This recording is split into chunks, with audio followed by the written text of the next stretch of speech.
Capítulo 4. Gareth passeava por seus aposentos, revivendo os acontecimentos da noite, cheio de ansiedade. Ele não podia acreditar no que tinha acontecido na festa. Como tudo tinha saído tão errado.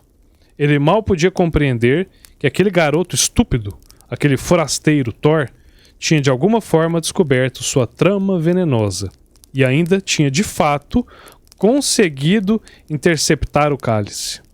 Gareth pensou novamente no momento em que viu Thor pular e derrubar o cálice.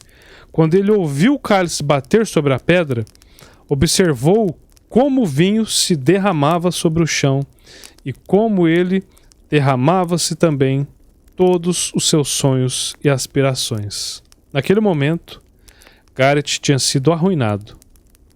Tudo pelo qual ele tinha vivido tinha sido esmagado. E quando o cão lambeu o vinho e caiu morto, ele sabia que estava acabado. Ele viu toda a sua vida passar diante dele. Viu-se descoberto, sentenciado à prisão perpétua no calabouço por tentar assassinar seu pai. Ou pior ainda, executá-lo. Era uma estupidez. Ele jamais devia ter seguido adiante com o plano. Jamais devia ter visitado aquela bruxa. Gareth tinha pelo menos atuado rapidamente, aproveitando a oportunidade, saltando rápido para ser o primeiro a colocar a culpa em Thor. Olhando em retrospectiva, ele estava orgulhoso de si mesmo, de como ele havia reagido com rapidez. Tinha sido um momento de inspiração e, para sua surpresa, parecia ter funcionado muito bem. Eles tinham arrastado Thor para fora e, depois disso, a festa tinha quase voltado à normalidade novamente. Claro, nada seria igual novamente depois de tudo, mas pelo menos a suspeita parecia cair diretamente sobre o rapaz.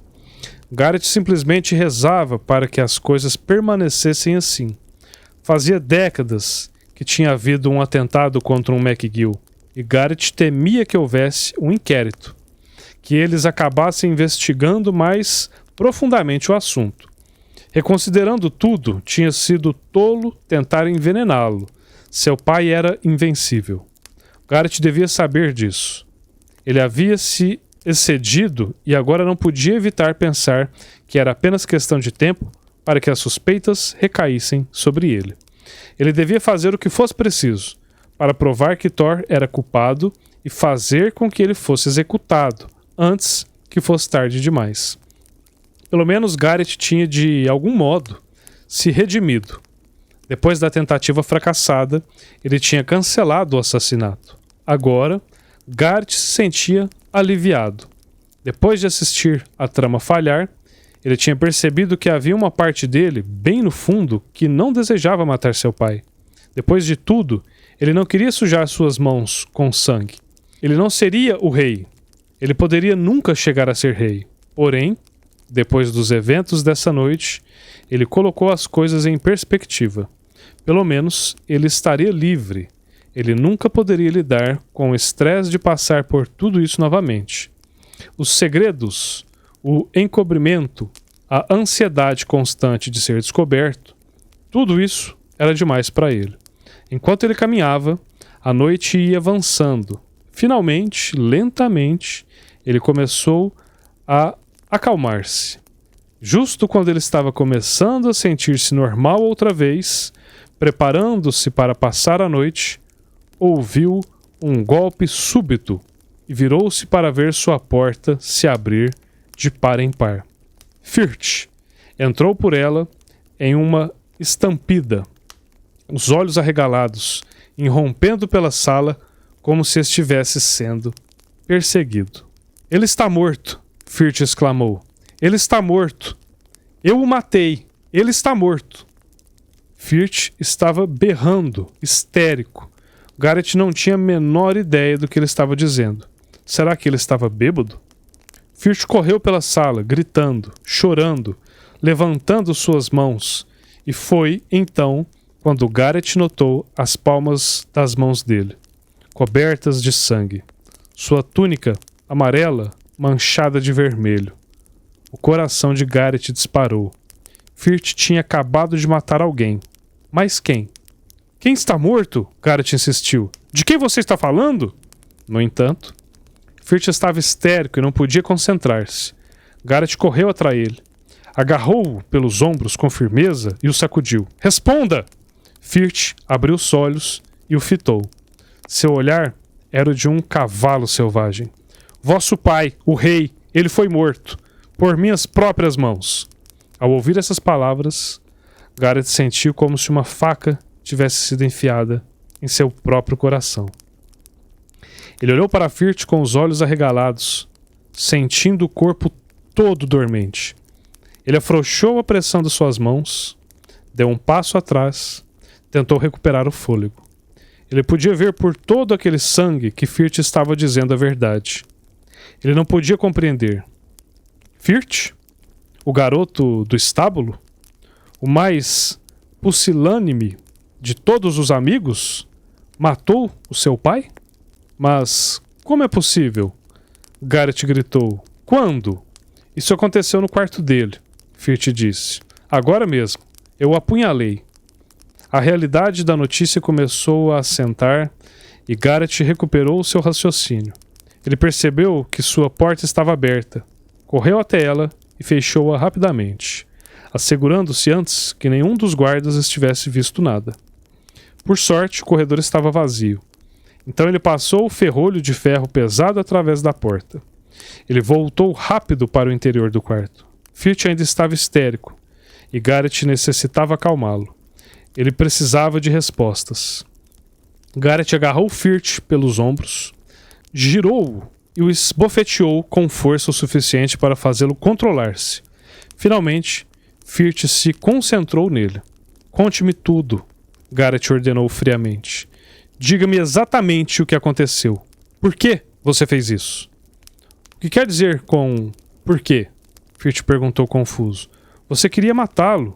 Seu veneno não funcionou. Achei que poderia ajudá-lo. Eu pensei que isso era o que queria. Garrett balançou a cabeça. Ele agarrou Firt pela camisa e o sacudiu, vez após vez. Por que você fez isso? Garrett gritou. Garrett sentiu seu mundo inteiro desmoronar-se. Ele ficou chocado ao perceber que realmente sentia pesar por seu pai.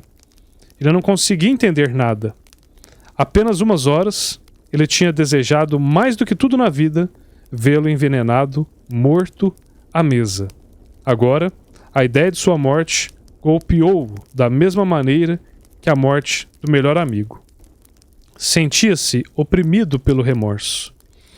Uma parte dele não queria que o pai morresse depois de tudo, sobretudo dessa maneira, não pelas mãos de Firt, e não com um punhal. Eu não entendo, Firt choramingou. Apenas algumas horas você mesmo tentou matá-lo com o seu plano do cálice.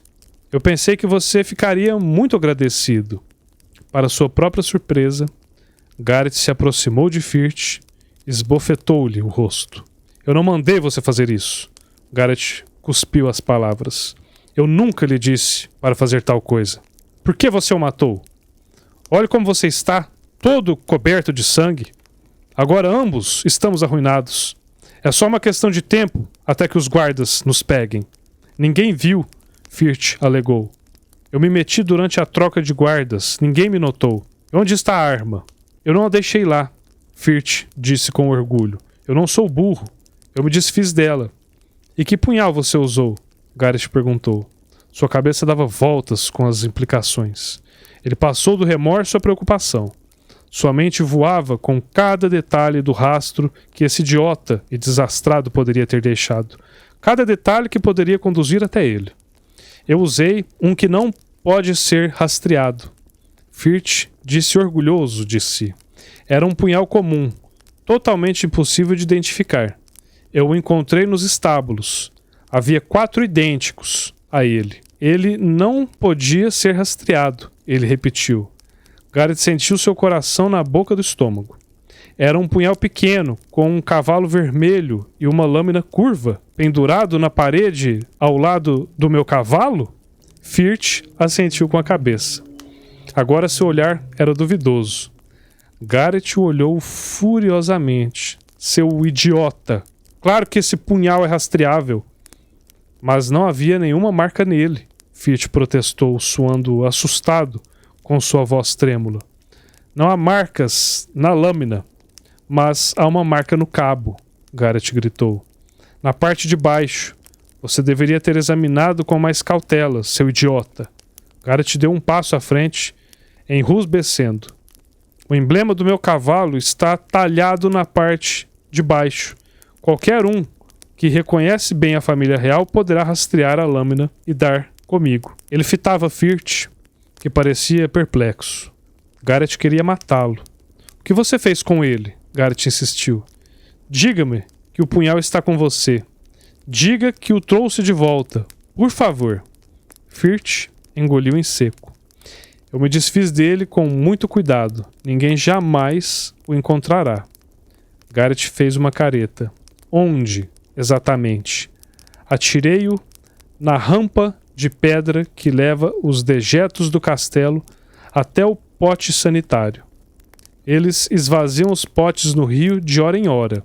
Não se preocupe, Alteza. Ele agora já está no fundo do rio. Os sinos do castelo de repente soaram e Garrett se virou e correu para a janela aberta. Seu coração invadido pelo pânico. Ele olhou pela janela e viu todo o caos e confusão lá embaixo. As multidões ao redor do castelo. Os sinos a badalar só podiam significar uma coisa. Firt não estava mentindo. Ele tinha mesmo matado o rei. Garrett sentiu o sangue congelar em suas veias. Ele não podia conceber que tinha posto em marcha um mal tão grande. E que Firt, de todas as pessoas, o havia executado. De repente alguém bateu à sua porta, e quando ela foi aberta, vários guardas irromperam por ela. Por um momento, Garrett estava seguro de que eles iriam arrestá-lo. Mas, para sua surpresa, eles pararam diante dele em posição reverente. Vossa Alteza, vosso pai foi apunhalado. O assassino pode estar à solta. Assegure-se de permanecer a salvo em seu quarto. O rei está gravemente ferido. Garrett sentiu um arrepio na nuca ao ouvir essas últimas palavras. Ferido? Garrett repetiu, a palavra quase atragantada em sua garganta. Ele está vivo? Sim, Alteza. E que Deus esteja com ele. Ele vai sobreviver e nos dirá quem realizou esse ato odiondo. Os guardas fizeram uma curta reverência e deixaram a sala rapidamente, fechando a porta com força de trás de si. A raiva se apoderou de Garrett. Ele agarrou Firt pelos ombros, empurrou-o pelo quarto e o jogou contra a parede de pedra. Firt olhava para ele, os olhos arregalados, fitando, horrorizados, sem palavras. O que você fez? Garrett gritou. Agora ambos estamos arruinados. Mas, Firt gaguejou. Eu tinha certeza de que ele estava morto. Você tinha certeza de muitas coisas, Garrett disse. E todas elas estavam erradas. Garrett teve uma ideia. Aquele punhal, ele disse. Nós temos que recuperá-lo, antes que seja tarde demais. Mas eu joguei fora, Alteza, Firt disse. Ele foi levado pela correnteza do rio. Você o jogou na fossa. Isso não significa que ele já esteja no rio. Mas é onde é o mais provável que ele esteja, Firt disse. Garrett não podia mais suportar esse idiota, esse desastrado. Ele passou rápido por ele, saindo pela porta. Firt, em seus calcanhares, eu vou com você. Eu vou mostrar-lhe exatamente onde eu o joguei, Firt disse. Garrett parou no corredor. Virou-se e olhou para Firt. Ele estava coberto de sangue, e Garrett estava surpreso por ver que os guardas não haviam notado sua presença. Era pura sorte. Firt agora era mais inconveniente que nunca. Eu vou dizer isso apenas uma vez, Garrett grunhiu. Volte para meu quarto de uma vez por todas. Troque essas roupas e queime-as. Elimine qualquer vestígio de sangue. Depois, desapareça do castelo. Fique longe de mim esta noite. Você entendeu? Garrett o enxotou. Então se virou e correu. Ele corria pelo corredor. Desceu, correndo a escada de pedra espiralada, andar por andar, em direção à ala dos servos. Finalmente, ele chegou até o porão. Ao vê-lo, os servos voltaram suas cabeças. Eles estavam em meio à rotina de esfregar panelas enormes e ferver baldes de água. Um fogo gigantesco se elevava no forno de tijolos e os servos, com seus aventais sujos, estavam banhados de suor. No fundo da sala, Garrett avistou um enorme pote no qual eram despejados os dejetos que eram conduzidos pela rampa de pedras a cada minuto. Garrett correu para o servo mais próximo e agarrou o braço dele desesperadamente. "Quando foi o último pote que você esvaziou?" Garrett perguntou. "Ele foi levado para o rio há poucos minutos, Alteza." Garrett se virou e correu para fora da sala. Desceu rápido pelos corredores do castelo, subiu de volta a escada em espiral e precipitou-se no ar fresco da noite. Ele corria ofegante, atrás da relva do campo, em direção ao rio. Quando se aproximou do rio, ele encontrou um lugar para ocultar-se, de trás de uma árvore enorme, perto da margem do rio. Ele viu os 2 servos levantar o pote enorme de ferro, incliná-lo e despejar o seu conteúdo na correnteza do rio. Ele observou o pote até vê-lo de cabeça para baixo e totalmente vazio, até ver os guardas regressarem com ele, seguindo seu caminho de volta em direção ao castelo. Finalmente, Garrett estava satisfeito. Ninguém havia encontrado o punhal. Onde quer que ele estivesse, estava agora na correnteza do rio, sendo levado pelo anonimato. Se seu pai morresse naquela noite, não haveria nenhuma evidência que conduzisse o assassino